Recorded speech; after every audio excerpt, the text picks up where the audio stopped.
Okay, guys, this will be a very short video in which I will explain a bit different formula and different considerations that you need to use for the last question of homework 3.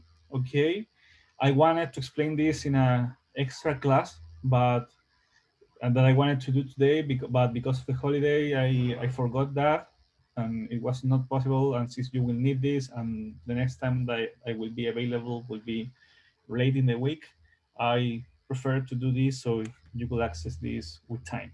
Okay, and this will be very short. It's super easy, super simple, and normally when you have a meteoroid impacting a planet or another object, okay, there is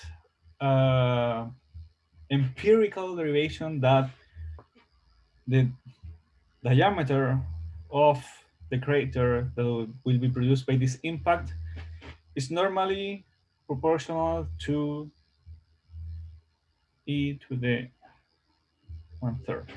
Okay, and with e is the kinetic energy of the this meteoroid of this asteroid that will impact.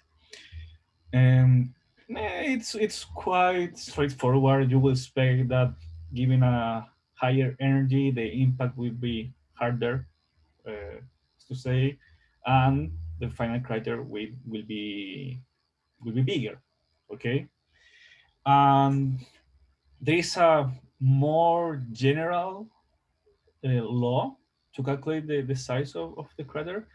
And in here, I want you to give you first like the different parameters that you need to consider for this law. Okay, and you will see is again very straightforward. First of all, what is important, as I said before, is the kinetic energy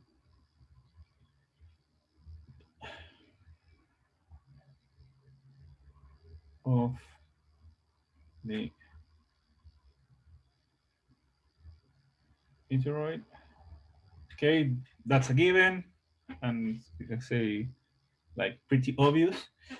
Another thing that is important to consider is r, the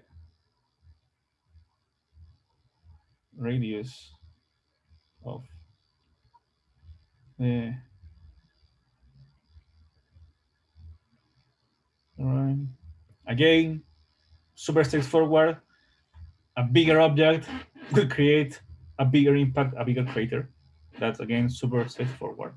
Okay, but you will not the final impact will not only depend on the properties of the meteoroid, but also on the properties of the planet or object it is impacting.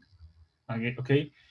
Um, it's not the same to have an impact in a, I would say, like very loose surface where the particles can relatively move relatively freely, compared to an impact in a very compact, solid object. The behavior during and relatively shortly after the impact will be different for these two like extreme cases.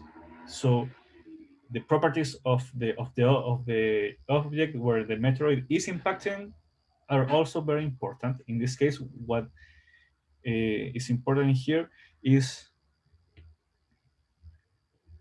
the density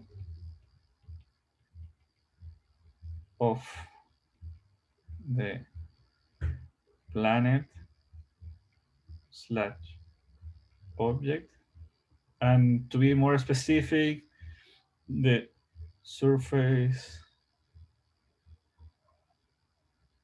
where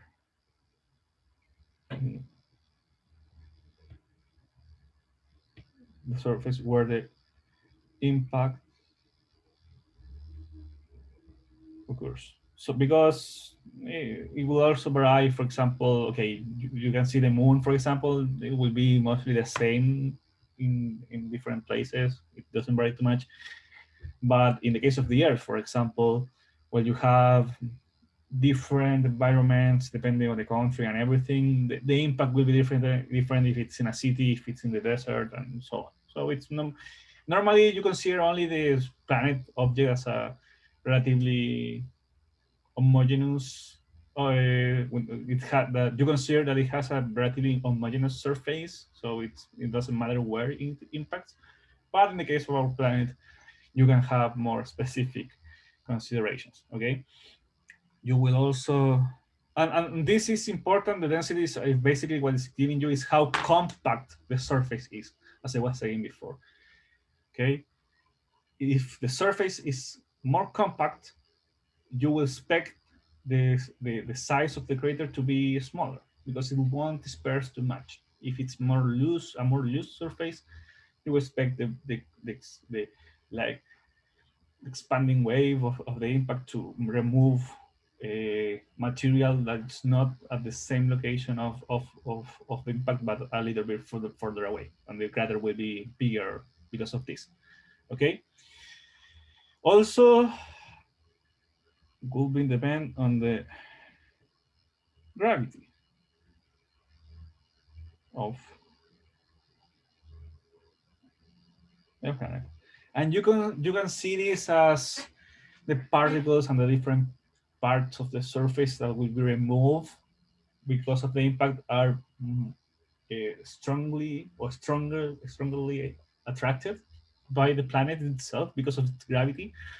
So again, a much bigger gravity or higher gravity, I would say, will produce a smaller crater because again the planet itself is like retaining the material to escape and to move very much. And if you have a relatively low gravity, you will expect the particles and the crater to be bigger because the particles will be like free, more free to move. Okay, and finally, there is a not so strong dependence on the density of the meteor. This is not so dependent because sometimes you are more you can use like this density and relate it more to a mass and size and use the size and the mass for this calculation. But you can also do the like inverse consideration and say, okay, I have a mass, I have a size, so I have actually a density, and the density is actually the important parameter of the meteoroid that will give me information regarding the impact. But this is what I will use just to simplify this a bit. And by using this, and also you will depend on theta, which is the angle of impact. Okay, this is not like a property of the planet or the meteoroid or planet or object or the meteoroid itself. It's mostly on how it's impacting the surface, in which direction it is moving before impacting the surface. But it also will affect the size of the crater because you will have a different, you will see a different behavior on the impact if it's going like very inclined, or with a different inclination. If it goes like directly into the ground, it's very different than if it goes almost parallel and has like a drift over the surface at the impact. If it's going like very parallel to it over a very little inclination. Okay. And by using all of this, a law was derived for the size of a crater given the impact of a meteoroid on a given surface. And this was derived empirically It's not like something that you can derive only analytically. It's based on different measurements of the size of the craters in the moon, for example, some in the Earth, and so on. And the formula is that the diameter it's equal to 1.8 times the density of the meteoroid to the 0.11. As I say, it's a very loose dependency. It's not so. It's not a strong dependency on the density of the meteoroid times the density of the planet minus one third. And again, the minus comes from bigger density implies a more compact surface. So the crater will be smaller because the surface won't move too much. Okay, times the gravity of the planet 10 to minus 0.222. Again, the minus sign comes from the fact that strong gravity it's more retained, the surface is more retained after the impact, so it won't move too much, times 2r, the 0.13, let's precise, times the energy 0.22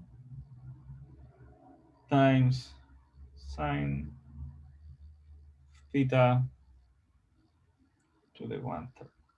Okay, and with this, you can directly derive the size of a crater given the impact of a meteoroid on the surface. Okay, and given the angle and the properties of the both the planet and the meteoroid. Okay, as I say, this is very simple. You won't need anything more than this to solve the question. Okay, in the case of you are in one part, you're asked to calculate how you can find like secondary craters, but this is just a very simple a very simple approach that you have to do this.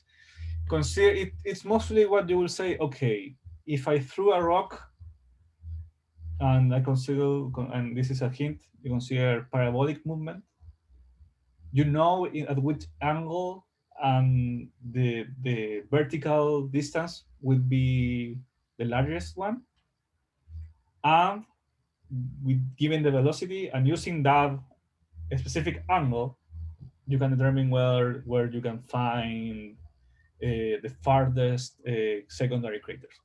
Okay, in this case, it's the same. You will have the meteoroid is impacting, because it's impacting, a lot of rock or material will be expelled out, and it will follow a given movement, a parabolic movement.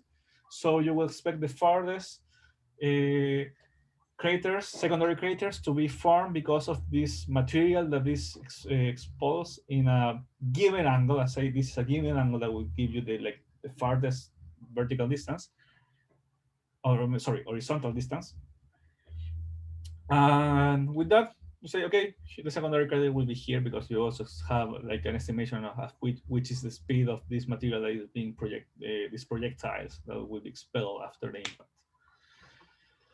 So yeah, I hope this helped you. And again, if you have any questions, you can contact me in any way that you deem that works for you. Yeah, we'll see you another day.